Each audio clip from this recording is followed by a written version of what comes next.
السلام علیکم، welcome to my YouTube channel Munch and Story. تمام ویڈیوز کی اپڈیٹ کے لیے منچ اینڈ اسٹوری کو سبسکرائب کر کے بیل نوٹیفیکیشن کو آن کریں۔ یہ کہانی ہمارے ایک فیس بک فرینڈ نے بھیجی ہے جن کا نام ہے ارسلان، اور وہ کراچی ملیر سے تعلق رکھتے ہیں۔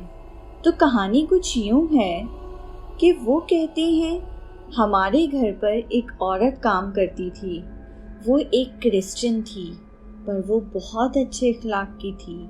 ان کے 4 بیٹے تھے، اور جن میں سے جو 3 بڑے بیٹے تھے وہ نوکری کرتے تھے۔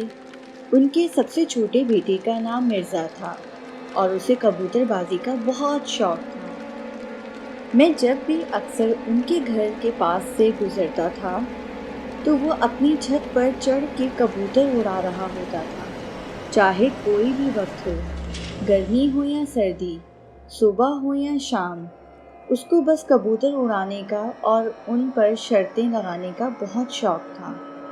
میرے گھر والے اکثر اس کی امی سے کہتے تھے کہ آپ اسے کسی ٹھیک جگہ کام دلوا دیں تاکہ یہ فضول کام چھوڑ کے وہ کچھ اچھا کام کیا کرے اور کمایا کرے۔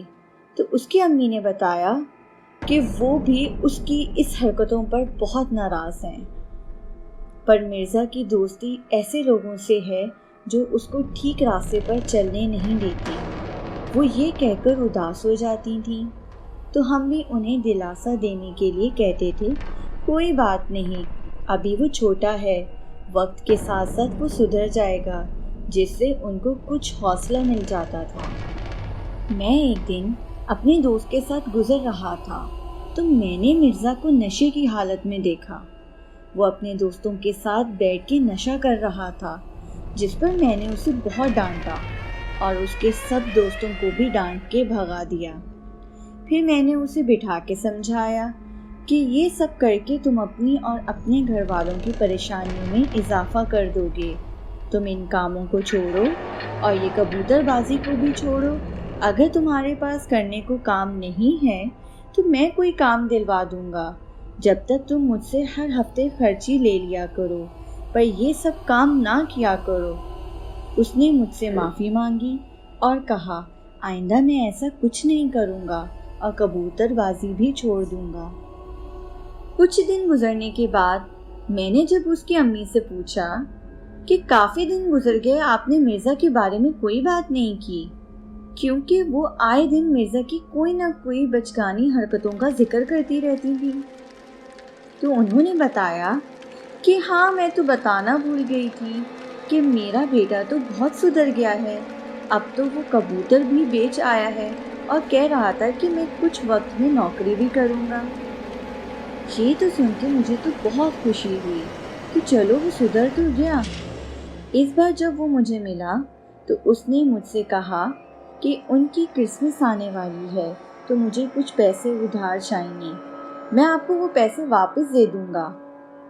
پر اس کے سدھرنے کی خوشی میں جو اس نے مجھ سے ادھار پیسے مانگے تھے، میں نے اسے وہ بھی تمہاری خرچی ہے کہہ کر دے دیے۔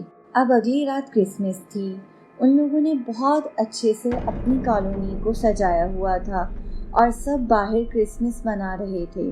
اب کرسمس گزرنے کے 3 دن بعد تک مرزا کی امی ہمارے گھر نہیں آئیں۔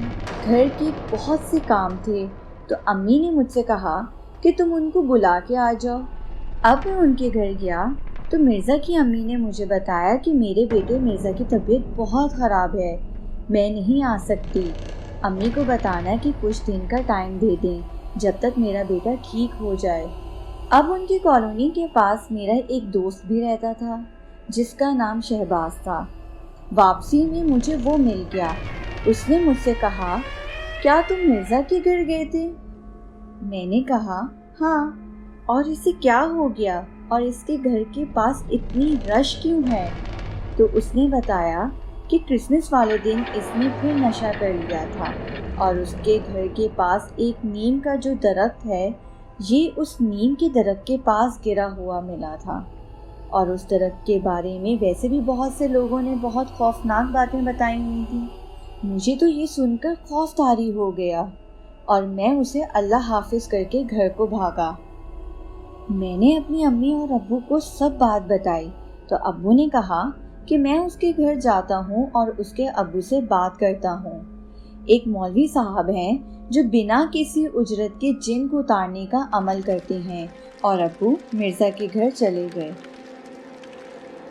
رات کو جب ابو واپس آئے تو انہوں نے بتایا کہ مرزا کے گھر والے مرزا کو کسی ڈاکٹر کے پاس لے کے گئے تھے، تو اس ڈاکٹر نے انہیں کہا کہ مرزا کو ہم کچھ بھی کھلائیں یا پلا رہے ہیں تو وہ اندر نہیں جا رہا اور ٹیوب لگا کے ڈال رہی ہیں تو منہ سے خون آ جاتا ہے، اسے آپ واپس لے جاؤ اور کسی عالم سے رابطہ کرو، یہ چیز کا کوئی ڈاکٹر علاج نہیں کر سکتا۔ اور ابو نے جب انہیں اپنے مولوی صاحب کا بتایا تو وہ بڑی مشکل سے ہی مولوی صاحب کے پاس لے کر جانے کے لیے رضامند ہوئے، کیونکہ وہ کرسچن تھے، پر ابو کی اصرار کرنے پر مان گئے۔ اب جب وہ ان مولوی صاحب کے پاس گئے تو انہوں نے کچھ دیر عمل کیا تو جو جن تھا وہ سامنے آ گیا، اور اس جن نے بتایا کہ اس رات کو میرے بچے اس نیم کے درخت کے پاس کھیل رہے تھے اور اس نے نشے کے حال میں چلتے چلتے میرے بچوں کو ٹھوکر مار دی اور میرا بچہ زخمی ہو گیا، اب میں بھی اس کو نہیں بخشوں گا۔